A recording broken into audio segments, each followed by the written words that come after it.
नमस्कार दोस्तों, आप सबका हमारे इस चैनल में स्वागत है। हम शिव पुराण को आगे बढ़ाते हुए उसके अगले विषय को प्रारंभ करते हैं, जिसका शीर्षक है शिवलिंग की स्थापना, उसके लक्षण और पूजन की विधि का वर्णन तथा शिव पद की प्राप्ति कराने वाले सत्कर्मों का विवेचन।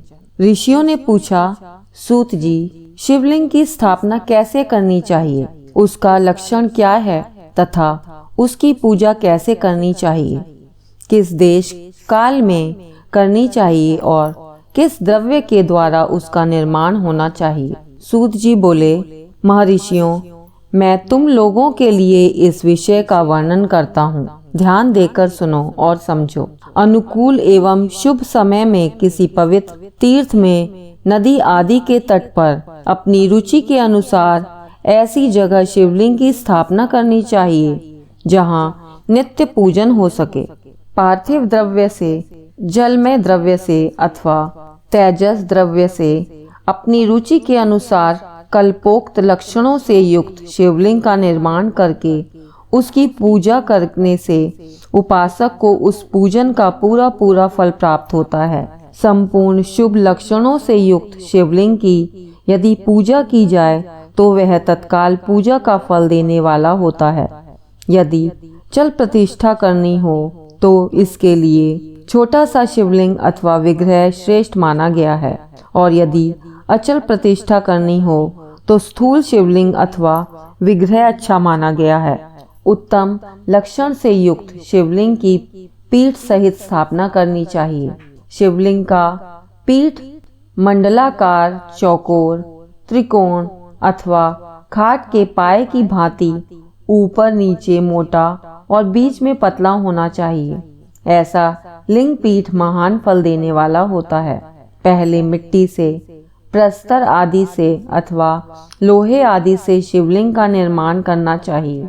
जिस द्रव्य से शिवलिंग का निर्माण हो उसी से उसका पीठ भी बनना चाहिए।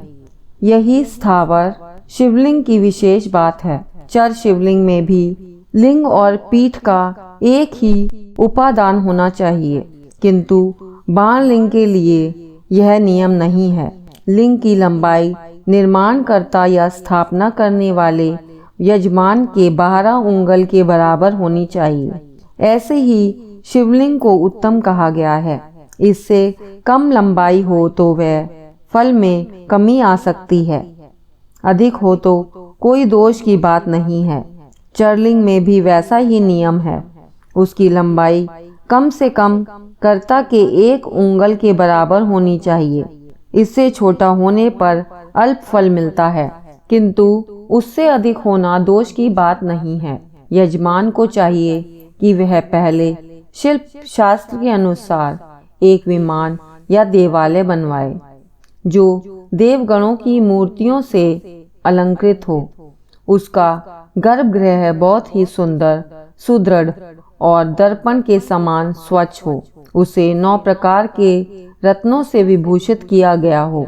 उसमें पूर्व और पश्चिम दिशा में 2 मुख्य द्वार हों जहाँ शिवलिंग की स्थापना करनी हो।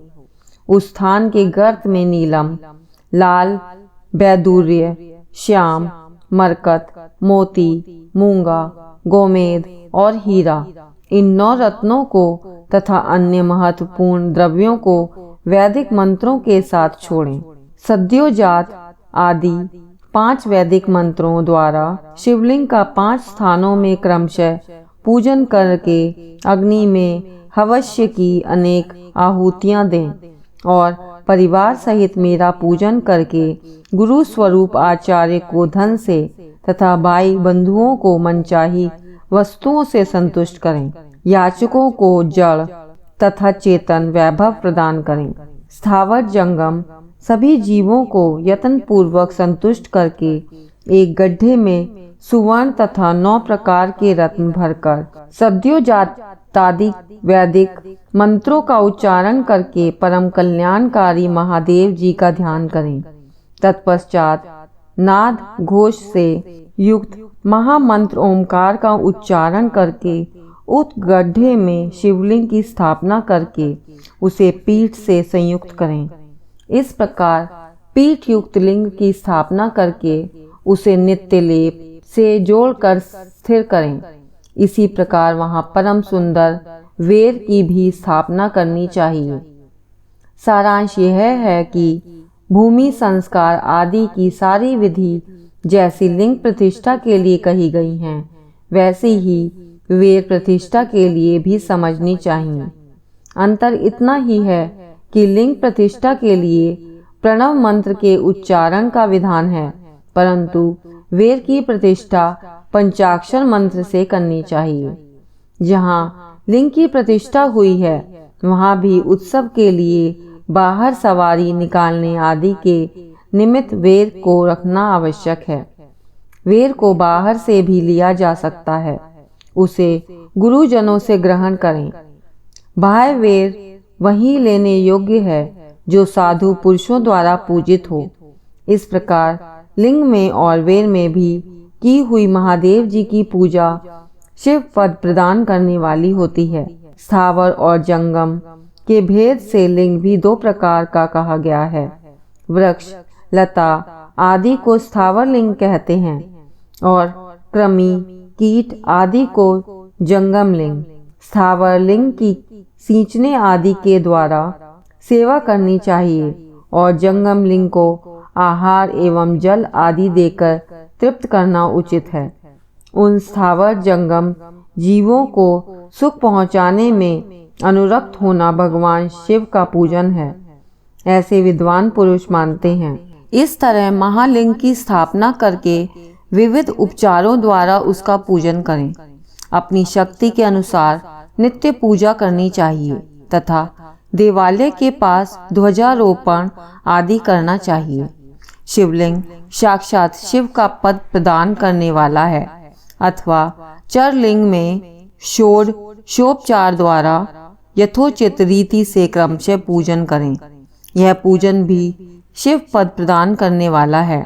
आवाहन, आसन, अर्घ, पाद्य, पाद्यांग, आचमन, अभ्यंग पूर्वक स्नान, वस्त्र एवं यज्ञोपवीत, गंध, पुष्प, धूप, दीप, नैवेद्य, तांबूल, समर्पण, नीराजन, नमस्कार और विसर्जन, ये 16 उपचार हैं अथवा अर्घ से लेकर नैवेद्य तक विधिवत पूजन करें।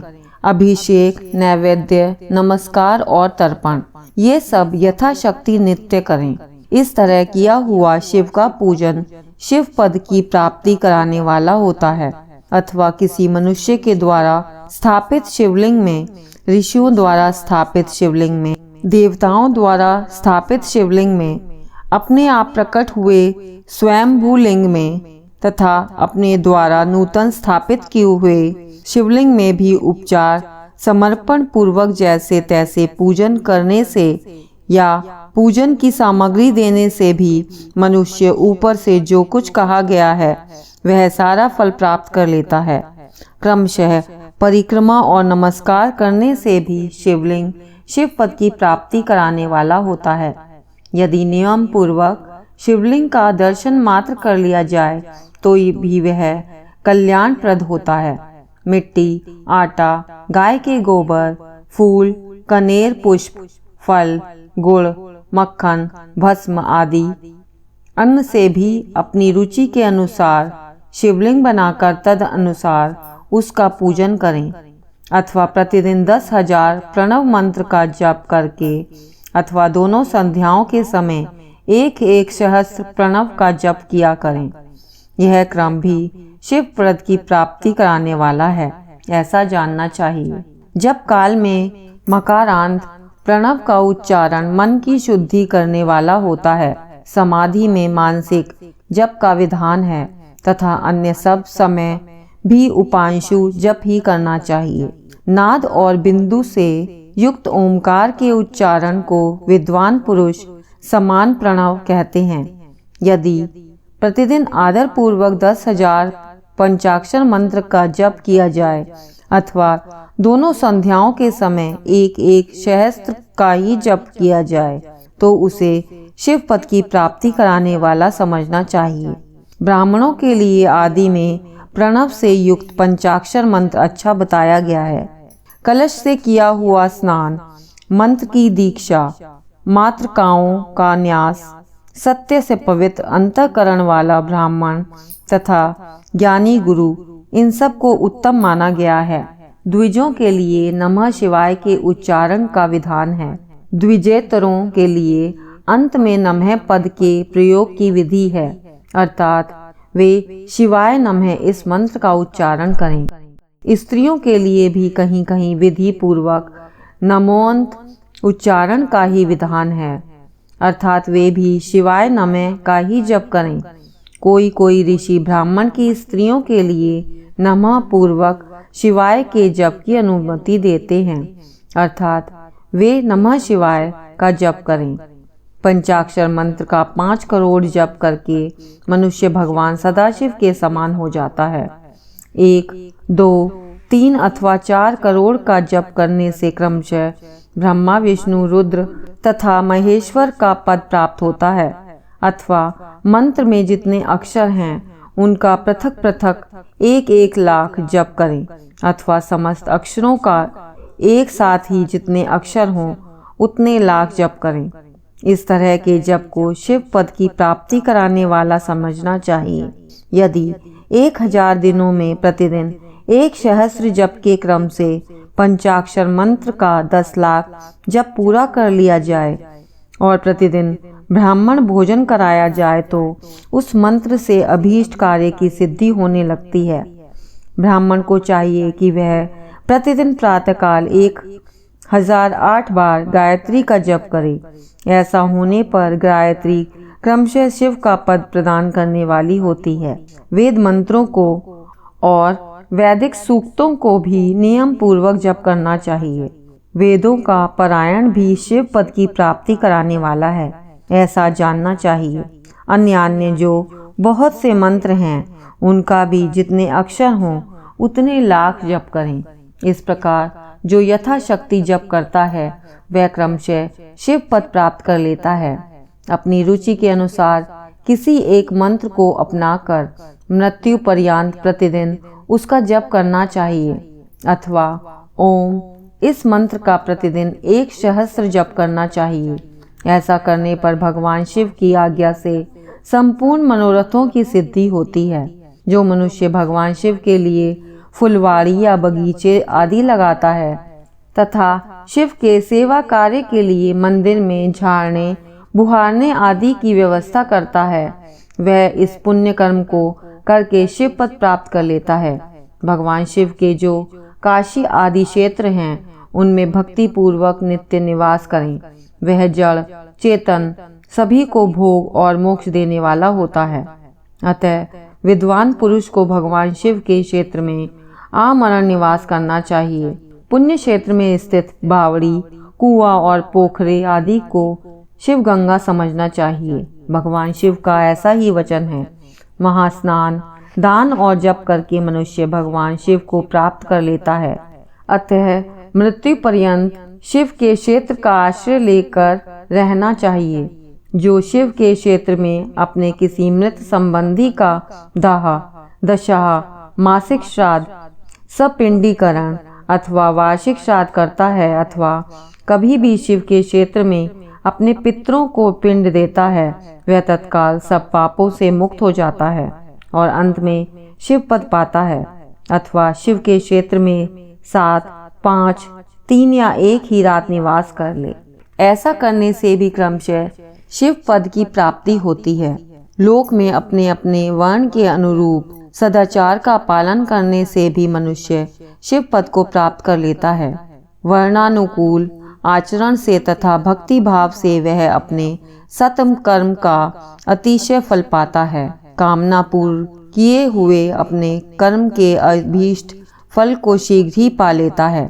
निष्काम भाव से किया हुआ सारा कर्म साक्षात शिव पद की प्राप्ति करने वाला होता है।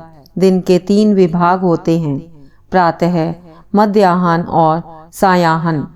इन तीनों में क्रमशः एक एक प्रकार के कर्म का संपादन किया जाता है। प्रातःकाल को शास्त्र विहित नित्य कर्म के अनुष्ठान का समय जानना चाहिए। मध्याह्न काल सकाम कर्म के लिए उपयोगी है तथा सायंकाल शांति कर्म के लिए उपयुक्त है, ऐसा जानना चाहिए। इसी प्रकार रात्रि में भी समय का विभाजन किया गया है। रात के 4 प्रहरों में से जो बीच के 2 प्रहर हैं उन्हें निशीथ काल कहा गया है। विशेषतः उसी काल में की हुई भगवान शिव की पूजा अभीष्ट फल को देने वाली होती है। ऐसा जानकर कर्म करने वाला मनुष्य यथोक्त फल का भागी होता है। विशेषतः कली युग में कर्म से ही फल की सिद्धि होती है। अपने अपने अधिकार के अनुसार ऊपर कहे गए किसी भी कर्म के द्वारा शिव आराधना करने वाला पुरुष यदि सदाचारी हो और पाप से डरता है तो वह उन कर्मों को पूरा फल अवश्य प्राप्त कर लेता है। ऋषियों ने कहा, सूत जी, पुण्य क्षेत्र कौन कौन से हैं जिनका आश्रय लेकर सभी स्त्री पुरुष शिव पद प्राप्त कर लें? हमें यह संक्षेप में बतलाइए। ओम नमः शिवाय।